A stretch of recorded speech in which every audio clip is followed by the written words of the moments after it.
આ શિવની મૂર્તિ અહીંયાથી પ્રગટ થયેલી છે એના વિશે આપણે ભાઈ થોડુંક જાણશું. હા, આ 2024માં વલકુમામાં અમે છે ને મારે ગૌશાળા બનાવી હતી, એટલે મારે થોડીક જગ્યા ખાડો હતો. બરાબર. તો અમે એનું પેલું કરતા હતા ભરણ, એટલે જેસીબીથી નદીમાંથી બધો માલ આવતો હતો. તો એમાં બીજે ત્રીજે દિવસે જેસીબીથી જે ભરતા ને, તો એમાં એના બકેટની અંદર એક એવો પથ્થર જમીનમાં લઈ આવ્યો, તો એનું ધ્યાન પડી ગયું. તો મારા ભાઈ ભેગા હતા, સુભાષભાઈ, કેલા ઉભા રહ્યો, આ પથ્થર તો કંઈક અલગ છે.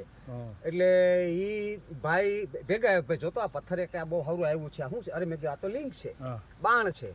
એટલે પછી અમે એક બાજુ આ બાકીના પથ્થરોને તો મેં એક બાજુ ખડકા, પણ આ પથ્થરને મને જે કે મારો ભાવ હતો મેં એક બાજુ રાખ્યા અને મેં ઊભા રાખીને બીજે દિવસે મેં જોયું તો કાયદેસર વલકુમામાં આ 2.5 ફૂટ છે.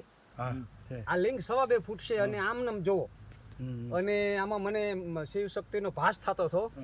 અને આપણે અહીંયા ભૂતનાથ ને રામનાથ ને બધા નામ ઘણા બધા હોય, એટલે આમાં મને માં અને બાપા બે દેખાણા, એટલે મેં એનું નામ પણ એવું રાખ્યું કે એમાં એટલે શરૂમાં નામ છે આઈનાથ. આપણે સૌરાષ્ટ્રની અંદર આ નામ મને નહીં હોય, આ નામ મેં રાખ્યું છે કે મારા શિવજીનું નામ છે આઈનાથ. એટલે આય માં અને અમારે કાઠી કે હાટી ભાટીની અંદર છે ને અમારા માના માને અમે આઈ કહી, એટલે અમારા માટે તો આઈ ના થા. વાહ ભાઈ વાહ, જય હો, બહુ મજા આવી તમારા મુખેથી આખી સાંભળેલ. અને આ અમને દર્શન થયા ખરેખર ભાગ્ય છે.